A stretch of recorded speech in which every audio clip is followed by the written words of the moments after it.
சட்டையில் இருக்கக்கூடிய ரத்த கரைக்கும் இறந்தவங்களோட டிஎன்ஏக்கும் எந்த சம்பந்தி அவங்களுடைய 2 குழந்தைகளை கொலை செஞ்சுட்டு அந்த மனுஷன் உண்மையிலே தவறு செஞ்சு அந்த தவறுக்கு தண்டனை அனுபவிச்சா தப்பே கிடையாதுங்கிறது எல்லாத்துக்கும் தெரிஞ்ச விஷயம்.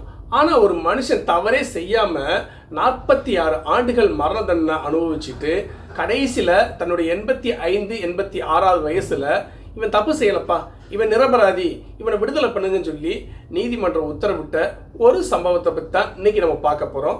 ஜப்பான் நாட்டில் தொழில்துறை சம்பந்தப்பட்ட குத்துச்சண்டை வீரராக இருக்கக்கூடியவர் தான் இவாவோ ஹெகமடே. இவருக்கு தற்பொழுது வயது 86. இவர் தன்னுடைய 30வது வயசில் 1966ஆம் ஆண்டில் தன்னுடைய முதலாளி மற்றும் முதலாளியுடைய மனைவி அவங்களுடைய 2 குழந்தைகளை கொலை செஞ்சுட்டு அங்கே உள்ள விலை மதிப்பற்ற பொருட்களை கொள்ளையடிச்சிட்டு தான் இவர் மேலே வழக்கு பதிவு செய்யப்பட்டு அது உண்மைன்னு சொல்லி நிரூபிக்கப்பட்டு நீதிமன்றத்தால் மரண தண்டனை கைதியாக அறிவிக்கப்படுறாரு. மரண தண்டனையாகவும் அவர் அனுபவிச்சுக்கிட்டு இருக்காரு. இதை கேட்டு அதிர்ச்சி அடையக்கூடிய இவருடைய அக்கா, அவங்களுடைய பேர் ஹெடிகோ. அவங்களுக்கு இப்போ 91 வயசாகுது.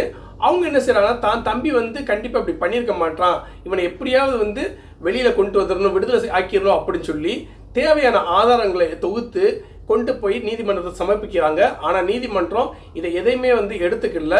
எவ்வளவோ சட்ட போராட்டங்களையும் அவங்க அக்கா முன்வைக்கிறாங்க. இதை எதையுமே கண்டுகொள்ளாதவங்க கடைசி என்ன செய்கிறாங்க, அவங்க அக்கா அவங்களுடைய தம்பி இருக்காரு இல்லையா, அவருடைய சட்டையில் இருக்கக்கூடிய ரத்த கரைக்கும் இறந்தவங்களோட டிஎன்ஏக்கும் எந்த சம்பந்தமும் இல்லைங்கிறத நிரூபிக்கிறாங்க. இதை நீதிமன்றம் ஏற்றுக்கொண்டு கடந்த 2024ஆம் ஆண்டு இந்த வழக்கை மறு விசாரணைக்கு உத்தரவிடுறாங்க. மறு விசாரணைக்கு இந்த வழக்கு என்ன செய்யுதுன்னா, கிட்டத்தட்ட அவர் மேலே தப்பு இல்லைப்பா, அவரை நிரபராதி, அவரை விடுதலை செஞ்சிருங்கன்னு சொல்லி 2024ஆம் அதே ஆண்டு அவரை விடுதலை செய்கிறாங்க.